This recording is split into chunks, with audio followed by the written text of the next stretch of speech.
পবিত্র রমজান মাসের সবচেয়ে পূর্ণময় একটি রজনীর নাম হচ্ছে লাইলাতুল কদর, যা শবে কদর নামে পরিচিত।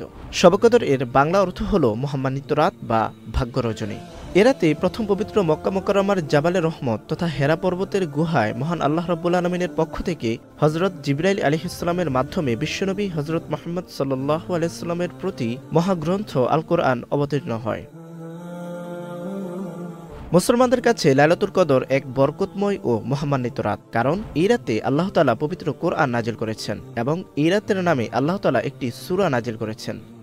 আল্লাহ তাআলা বলেন, নিশ্চয় আমি এটি নাজিল করেছি লাইলাতুল কদরে। তোমাকে কিসে জানাবে লাইলাতুল কদর কি?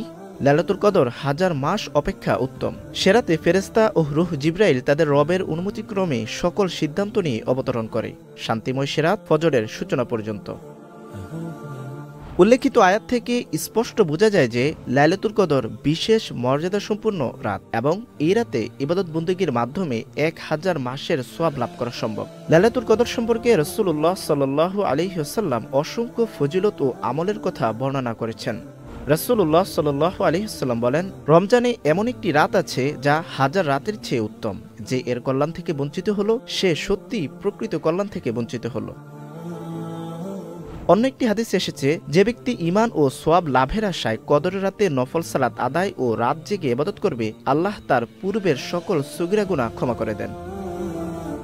রাসূলুল্লাহ সাল্লাল্লাহু আলাইহি ওয়াসাল্লাম এই রাতকে খুঁজে পাওয়ার জন্য বিশেষভাবে রমজানের শেষ দশকের বিজোড় রাতগুলোতে অধিক ইবাদত করতে বলেছেন।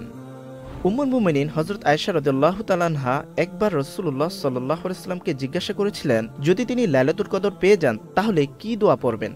তখন রাসূলুল্লাহ সাল্লাল্লাহু আলাইহি ওয়াসাল্লাম বলেন, আল্লাহুম্মা ইন্নাকা আফুউন তুহিব্বুল আফওয়া ফা'ফু আন্নী, অর্থাৎ হে আল্লাহ, তুমি ক্ষমাশীল, তুমি ক্ষমা করতে ভালোবাসো, তাই আমাকে ক্ষমা করে দাও।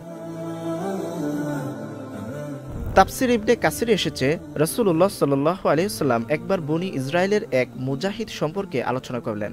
সে 1000 মাস পর্যন্ত অবিরাম জিহাদে মশগুল থাকে এবং কখনো অস্ত্র সংবরণ করেনি। মুসলমানরা একথা শুনে অবাক হলে এই সূরা নাজিল হয়। এতে এই উম্মতের জন্য শুধু এক রাতের ইবাদতই সে মুজাহিদের 1000 মাসের ইবাদত অপেক্ষা উত্তম প্রতিপন্ন করা হয়েছে।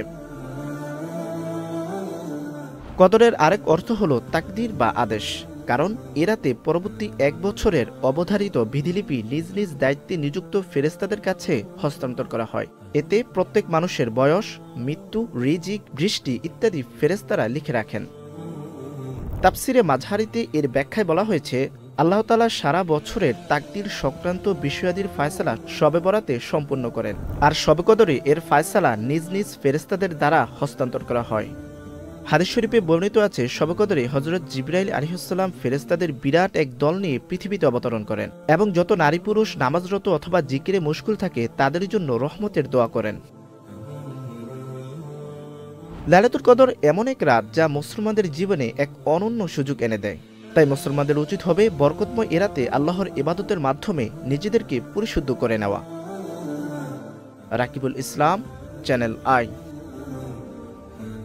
যমুনা ইলেকট্রনিক্স ঈদে ডাবল খুশি অফার সিজন 3, যে কোনো পণ্য কিনলেই পাচ্ছেন নিশ্চিত ঈদ উপহার।